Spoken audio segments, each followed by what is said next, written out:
Okay, Act 3 begins at Forres, which is the King of Scotland's castle, where Macbeth is now situated.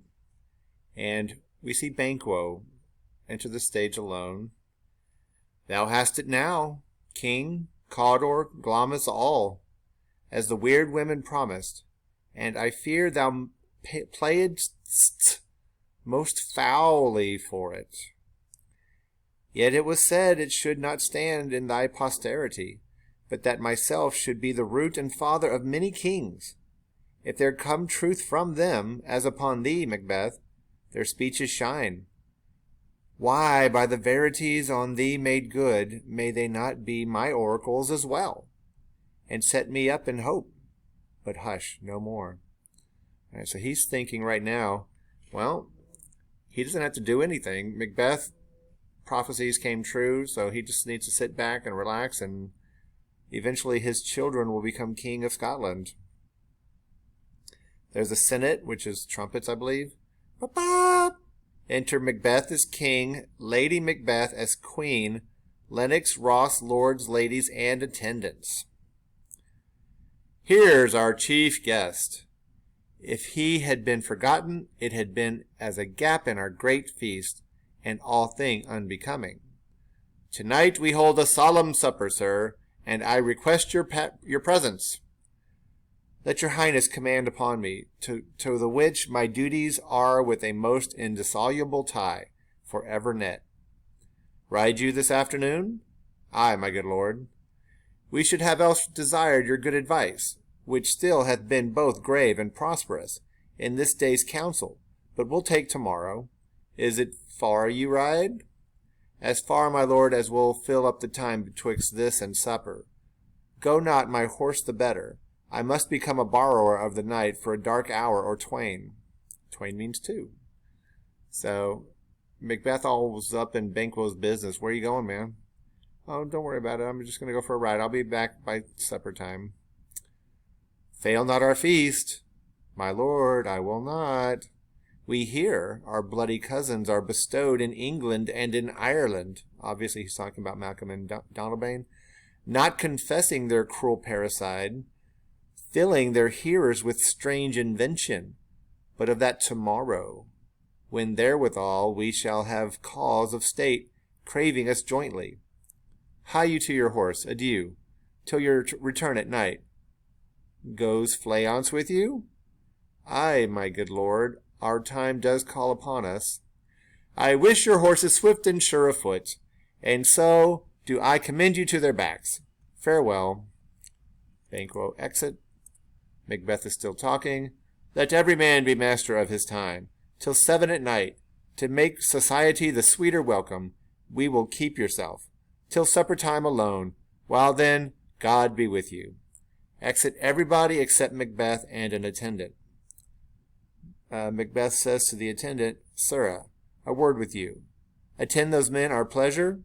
They are, my lord, without the palace gate. Bring them before us.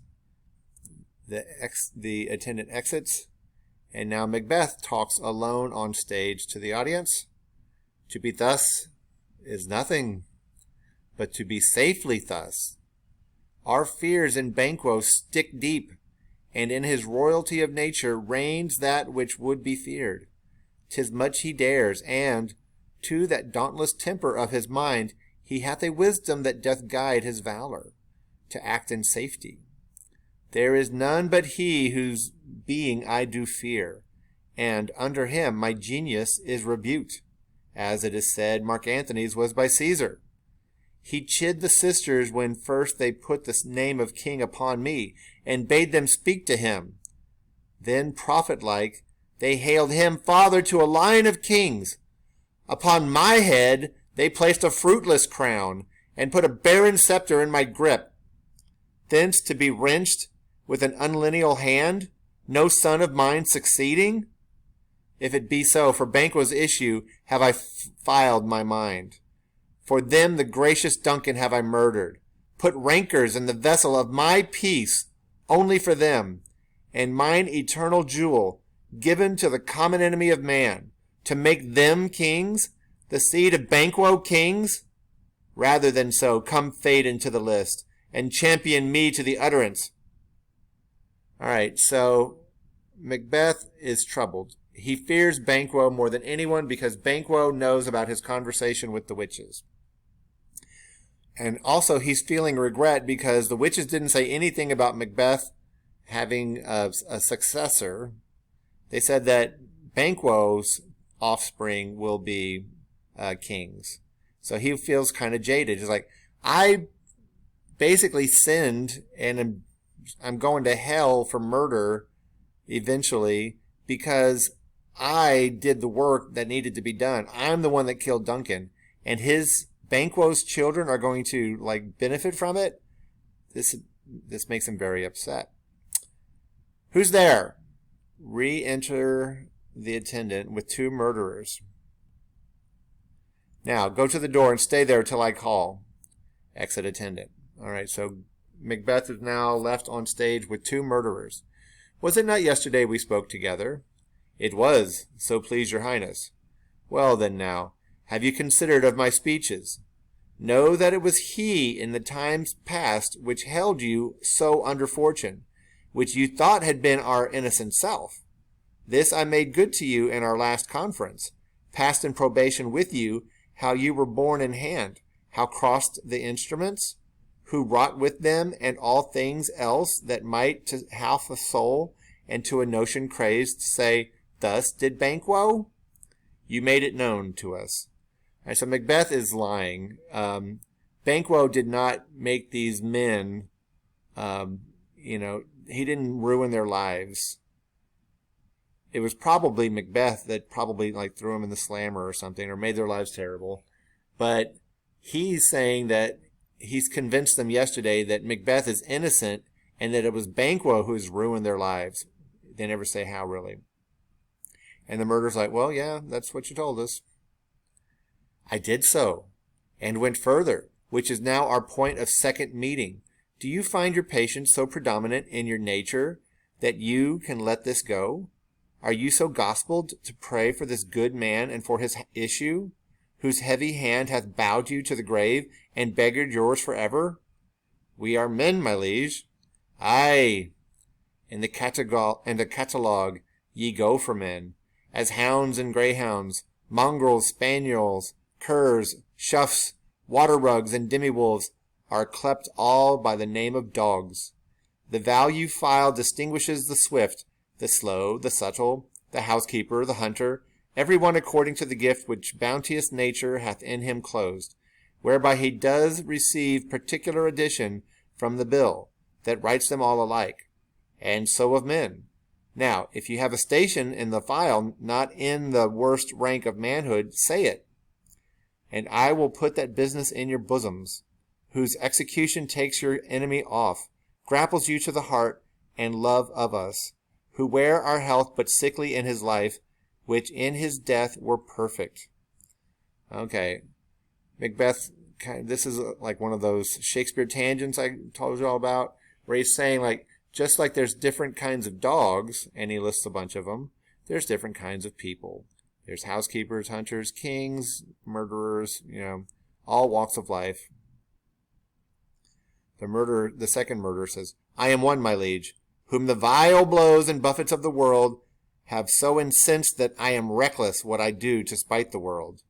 And I another, so weary with disasters, tugged with fortune, that I would set my lie on any chance to mend it, or be rid on it. Both of you know Banquo was your enemy. True, my lord. So is he mine, and in such bloody distance, that every minute of his being thrusts against my nearest of life, and though I could with barefaced power sweep him from my sight, and bid my will avouch it, yet I must not. For certain friends that are both his and mine, whose loves I may not drop, but wail his fall, who I myself struck down, and thence it is, that I to your assistance do make love, masking the business from the common eye for sundry weighty reasons. Okay, Macbeth says that he cannot kill Banquo himself. I mean, he physically is capable of doing it, but because Banquo and he have mutual friends, he does not want to do it himself. He needs the murderers to do it for him. We shall, my lord, perform what you command us. Though our lives, your spirits shine through you. Within this hour at most, I will advise you where to plant yourselves, acquaint you with the perfect spy of the time, the moment on it, for must be done tonight, and something from the palace. Always thought that I require a clearness, and with him, to leave no rubs nor botches in the work. Fleance, his son, that keeps him company, whose absence is no less material to me than is his father's, must embrace the fate of that dark hour. Resolve yourself apart. I'll come to you anon. Both murderers say at the same time, We are resolved, my lord. I'll call upon you straight. Abide within. Okay, so Macbeth is plotting the murder of Banquo. Exit murderers. It is concluded, Banquo. Thy soul's flight, if it find heaven, must find it out tonight. I don't know if you're paying attention, but at the end of scenes, there's usually a couplet, especially when Macbeth is talking. Okay, in scene 1, on to scene 2, they are in a room in the palace, and Lady Macbeth is in her bedroom, probably like combing her hair or something, getting ready for the dinner party.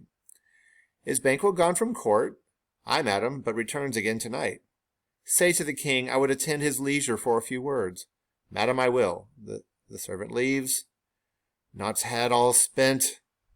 Where our desire is got without content, 'tis safer to be that which we destroy than by destruction dwell in doubtful joy. Oh, she's rhyming.